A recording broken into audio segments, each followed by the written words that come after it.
12 sons, 12 tribes, 12 destinies written into the fabric of a nation God chose to carry his name into history. Most people know the tribes of Israel exist. Few people know what each one actually represents, what their names mean, what their blessings were, what their stories became, and why any of it still matters. This is the story of 12 families who became 12 nations within a nation. And hidden inside their individual stories is a picture of the whole human experience before God. As we go through each tribe, hold this question. What does it mean that God works through particular people, particular families, particular histories, and not through abstract forces or impersonal systems? Jacob had 12 sons by 4 women: Leah, Rachel, Bilhah, and Zilpah. Each birth was wrapped in longing, rivalry, prayer, or pain. Each name was a declaration. In the ancient world, names were not labels. They were destinies. The 12 sons in birth order: Reuben, Simeon, Levi, Judah, Dan, Naphtali, Gad, Asher, Issachar, Zebulun. These 10 from Leah and her maidservant Zilpah. Then Joseph and Benjamin from Rachel. But the tribes of Israel are not identical to the 12 sons. When Jacob adopted Joseph's 2 sons, Ephraim and Manasseh, as his own heirs, Joseph's single share split into 2. And Levi received no territorial allotment because the Levites were set apart as priests. So the tribal map of Israel counts Ephraim and Manasseh as separate tribes, and Levi stands apart as the priestly tribe. 12 territories, 13 named tribes, and every one of them a story. Reuben was Jacob's firstborn, and he should have been great. His name means, "See a son." Leah named him in hope that Jacob would finally love her. But Reuben betrayed his father by sleeping with Bilhah, Jacob's concubine. In his final blessing, Jacob said, "Unstable as water, you shall not excel." Reuben's tribe settled east of the Jordan, producing no judges, no kings, no prophets of note. The tribe that should have led lost its primacy through a single act of dishonorable impulse. Simeon and Levi are often treated together because they acted together. When their sister Dinah was violated by Shechem, they took revenge by massacring the entire city. Jacob condemned them. Cursed be their anger, for it is fierce. Their tribes were scattered in Israel. Levi throughout all the territories as priests, and Simeon absorbed largely within Judah's territory. But here is the great reversal. Levi's scattering became consecration. The tribe scattered for violence was scattered again, this time as servants of God throughout every tribe. What was cursed became chosen. Judah is the tribe of royalty. His name means praise. Leah named him, saying, "Now I will praise the Lord." Jacob's blessing on Judah is one of the most magnificent passages in Genesis. The scepter shall not depart from Judah, nor the ruler's staff from between his feet, until tribute comes to him. David came from Judah. Solomon came from Judah. And according to the New Testament, Jesus himself, the Lion of the tribe of Judah, came from this line. Judah's story is messianic from the beginning. Issachar's name means reward or hired worker. Jacob's blessing pictures him as a strong donkey lying down between 2 burdens. A man who sees that rest is good and the land pleasant and bows his shoulder to bear the load. In 1 Chronicles, the men of Issachar are praised as those who understood the times and knew what Israel should do. Practical wisdom, the tribe of discernment. Zebulun's name means dwelling or honor. His territory sat near the Sea of Galilee and the trade routes of the ancient Near East. Moses' blessing says Zebulun shall rejoice in his going out, a tribe associated with commerce, travel, and the meeting of peoples. Isaiah prophesied about the land of Zebulun as the region where a great light would dawn on a people sitting in darkness. And Matthew quotes this prophecy directly when Jesus begins his ministry in Capernaum in the territory of Zebulun. The most overlooked of the Leah tribes became the stage for the opening of Christ's public ministry. The light came first to the margins. Dan was the firstborn son of Bilhah, Rachel's maidservant. His name means judge. Rachel named him, saying God had vindicated her. Jacob's blessing calls Dan a serpent by the road, a viper by the path.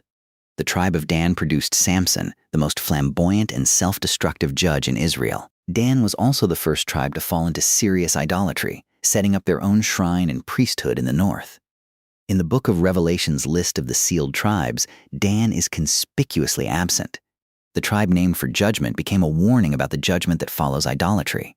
Naphtali means my struggle or wrestling. Rachel said she had wrestled with her sister and won. Jacob's blessing calls Naphtali a doe let loose who gives beautiful words. The territory of Naphtali was in the northern Galilee region, fertile, mountainous, bordering the Sea of Galilee. Deborah's song in Judges praises Naphtali as a people who risked their lives in the heights of the field, a tribe of agility, freedom, and eloquent courage. Gad means good fortune or a troop. Leah's maidservant Zilpah bore him, and Leah declared good fortune has come. Moses' blessing on Gad says he crouches like a lion, tearing arm and scalp.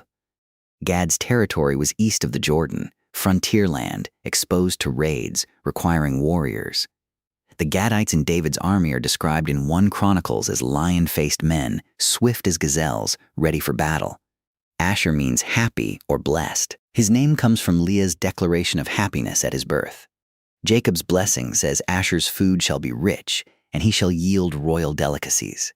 Moses calls Asher most blessed of sons. The territory of Asher ran along the Mediterranean coast in the northwest, fertile, prosperous, connected to Phoenician trade. In Luke's gospel, the prophetess Anna, who recognized the infant Jesus, was from the tribe of Asher. The tribe of abundance and blessing produced a woman of 84 years who had never left the temple, fasting and praying, and who was among the first to see the Messiah. Joseph received the double portion through his 2 sons, Ephraim and Manasseh. His name means, "May he add." Rachel named him in hope of more sons. Jacob's deathbed blessing over Joseph is the longest and most tender of all. "The blessings of your father are mighty beyond the blessings of my parents, to the utmost bound of the everlasting hills." Joseph was the dreamer, the slave, the prisoner, the vizier of Egypt. His life is the most complete type of Christ in the Old Testament. Beloved son, rejected by his brothers, sold for pieces of silver, raised to the right hand of power, and ultimately the source of salvation for the very ones who betrayed him.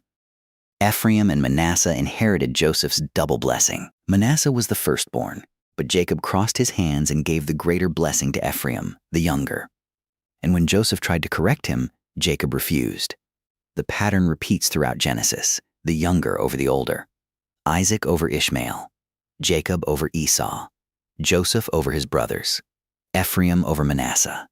God's choice is not determined by birth order or human convention. Ephraim became the dominant tribe of the northern kingdom, so dominant that the northern kingdom is often simply called Ephraim in the prophets. His name means doubly fruitful, and his territory in the central highlands of Canaan was the most fertile and strategic region in the land. Manasseh's territory stretched on both sides of the Jordan, the largest of all the tribal allotments. A tribe so large it was split by geography, half settled west of the river and half east. Benjamin was Rachel's last son, born as she died. She named him Ben-Oni, son of my sorrow. Jacob renamed him Benjamin, son of my right hand. No tribe swings so violently between darkness and light. In Judges, Benjamin nearly annihilated itself in a civil war over a crime of horrific violence.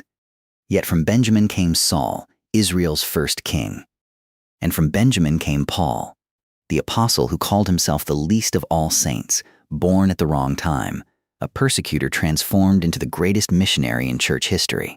The tribe born in sorrow, named for honor, capable of the worst and then of the best. Levi stands alone, scattered for violence, then called to serve. No land, no territory, no inheritance in the earth, because the Lord is their inheritance. The Levites were musicians, gatekeepers, assistants to the priests. They carried the tabernacle through the wilderness. They were the ones who packed and unpacked the dwelling place of God every time the camp moved. The priests themselves were the sons of Aaron, a Levite, and only they could enter the holy place and the Holy of Holies. The high priest entered the most holy place once a year, on the Day of Atonement, with blood that was not his own, to make atonement for a people he represented but could not fully save.